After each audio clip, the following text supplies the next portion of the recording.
There's no handbook, there's no guide, there's no rules to it. And actually when it happens, it's pretty damn scary.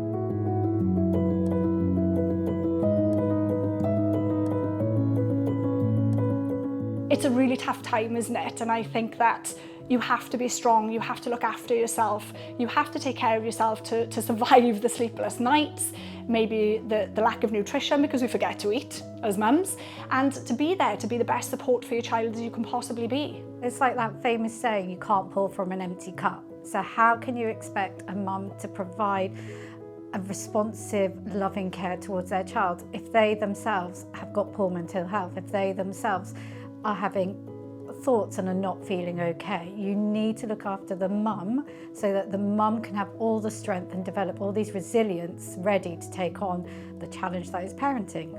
I think some common stigmas surrounding maternal mental health are that the mum should know everything. You know, my mum did a great job, my grandmothers did a great job, Gareth's mum did a great job, so why couldn't I? You know, why was I struggling so much? So I was actually probably disappointed in myself.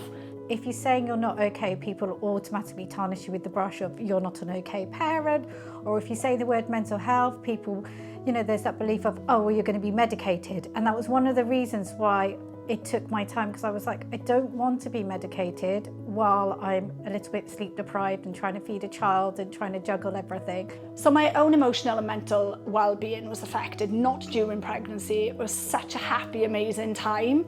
It was after for me, and it was actually quite a few months after having Quinn because of the lack of sleep. So Quinn had milk intolerance and reflux for 9 months, her first 9 months of her life, and we didn't sleep.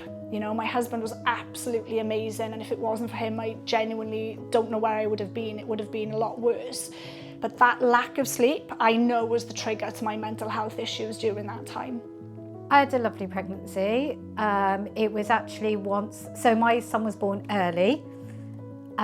I didn't feel contractions in the way that textbook says you feel contractions. That was a shock. And then because it was a really quick labour, I had to then go and have surgery because I had a tear. So I didn't get to hold my baby properly until the evening. His dad was with him the whole time, but I didn't have that wow moment. I think the trauma, and I feel it was trauma, but the trauma of being unable to feed him, doing one of those, you know, things that you were told, oh, it's really easy, it's a woman's sort of gift. Well, I just felt useless. I felt inadequate.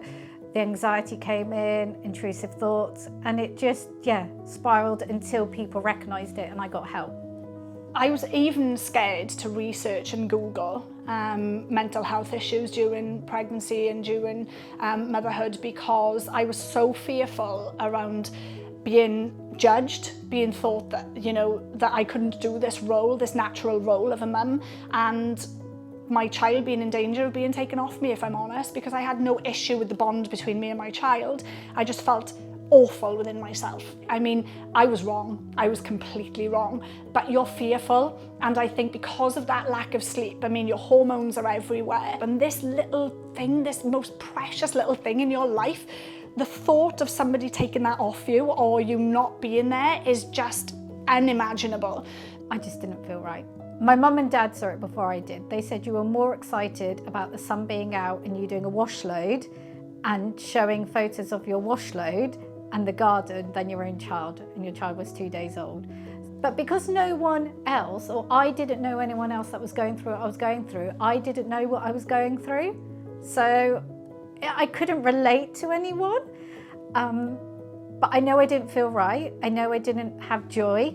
I know most of the time I had dread. Most of the time I didn't, if I couldn't feed my child, I may as well not be with my child. I would say now, please reach out to people, please tell people. If I had known about the Maternal Mental Health Alliance when I was going through these problems, I'm adamant that it wouldn't have lasted as long as it did. I'm adamant that I wouldn't have gone through everything that I went through, and I know that there would have been people there to support me. So please, I do encourage speaking out. You're not a bad mum, you're not doing anything wrong, you just don't feel good within yourself, and there is support available. We need more people, and we need organisations like the Maternal Mental Health Alliance, like Mothers who I work for me, for more people going out there and going, it's normal. If you look at it physiologically, think about what's happening to your body.